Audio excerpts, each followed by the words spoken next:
Hello friends, my self doctor Sunil Tanwar, consultant ENT and rhinoplasty surgeon.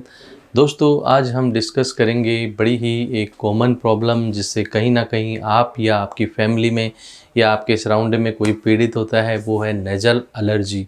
दोस्तों, nasal allergy एक बहुत ही common समस्या है, लेकिन हम उसमें वीडियोज़ में आगे बढ़ने से पहले जो है आपको ये जो दिए गए बेल आइकॉन और यूट्यूब चैनल को सब्सक्राइब करना ना भूलें, जिससे आने वाले ऐसे अनेक उपयोगी वीडियोज़ की जानकारी आपको मिलती रहे। दोस्तों, नेज़ल एलर्जी एक बड़ी ही कॉमन समस्या है और जो नोज़ की जो आपको जो एलर्जी होती है, उस नेज़ल एलर्जी के कारण जो है आपको बहुत सारी समस्याओं का सामना करना पड़ता है। नेज़ल एलर्जी कई टाइप से होती है। बहुत बार पेशेंट्स को एक थ्रू आउट जो है वो ईयर भी एक नोज़ की एलर्जी रहती है। बहुत सारे पेशेंट्स को पार्टिकुलरली सीजन में प्रॉब्लम होती है, जिसको हम सीजनल एलर्जिक राइनाइटिस बोलते हैं।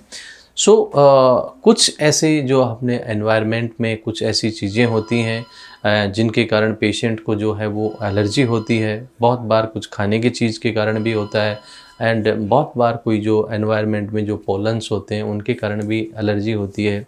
दोस्तों, जो नेज़ल एलर्जी के क्या सिम्पटम्स हैं जिससे हमें पता लगे मैं नेज़ल एलर्जी से ग्रसित हूँ। दोस्तों, फर्स्ट, नेज़ल डिस्चार्ज, कंटिन्यू आपके नाक से पानी आता रहता है। नेज़ल स्टिफनेस, आपका नोज़ ब्लॉक ब्लॉक फील होता है। आपका जो नोज़ है उसमें कंटिन्यू आपको ईचिंग होता रहता है। पेशेंट्स को जो है वो यहाँ पे जो आईज़ के पास में भी उसको जो है टीयरिंग वाटरिंग पानी आता रहता है और उसको ईचिंग होती है। और एक बड़ा ही इम्पोर्टेंट फीचर है जो एलर्जी के पेशेंट्स को होता रहता है, उसको तालवे के पीछे जो है गले में उसको ईचिंग होती है। वो अपने तालवे से बार बार उसको ईच करता रहता है और नाक के पीछे जो है वो पानी टपकता रहता है। ये उसको बार बार स्नीजिंग होती है, कॉफिंग होती है। ये कॉमन सिम्टम्स हैं जो किसी भी नेज़ल एलर्जी के कारण पेशेंट्स को बार बार होते हैं।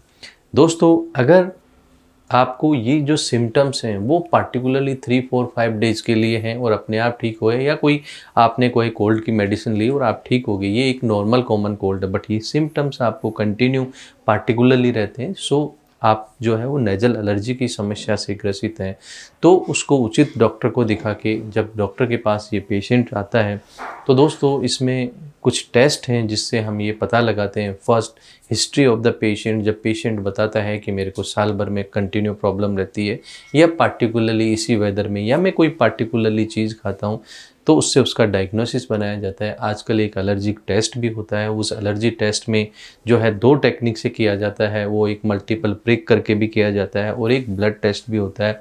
उसके माध्यम से हमें ये पता लगा लिया जाता है कि हमारे पेशेंट्स को कौन कौन सी चीज़ें हैं जिससे एलर्जी रहती है। If we know that things that we can segregate that things, यानी जहाँ अगर हमें पता लग गया कि हमें इस चीज़ से एलर्जी है, तो उसको क्या है वो अपनी रूटीन लाइफ में अवॉइड किया जाता है। दोस्तों, अगर आजकल एक सुविधा और है जिसमें हम बड़ी एडवांस फैसिलिटी है, इम्यूनोथेरेपी। बट इम्यूनोथेरेपी में क्या है दोस्तों कि जैसे आपने देखा होगा कोविड की जो सेकेंड वेव थी, उसमें ऑलमोस्ट हर घर में कहीं ना कहीं कैजुअलिटी डेथ हुई।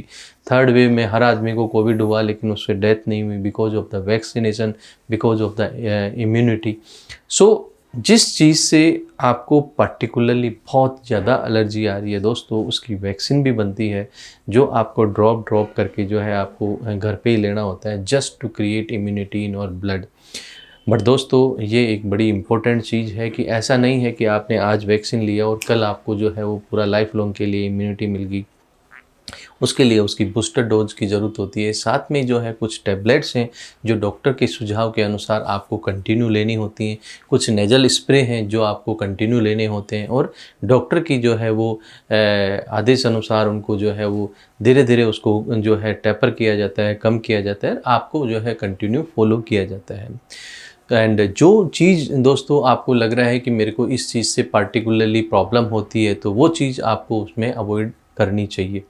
दोस्तों, ये है management of the nasal allergy and I hope this information is useful for you. You can share this information to your friend, family and colleagues, just to create awareness about the nasal allergy and जाते जाते जो bell icon है and जो YouTube channel है उसको subscribe करना ना भूलें, जिससे अनेक आने वाले वीडियोस की उपयोगी जानकारी मिलती रहे।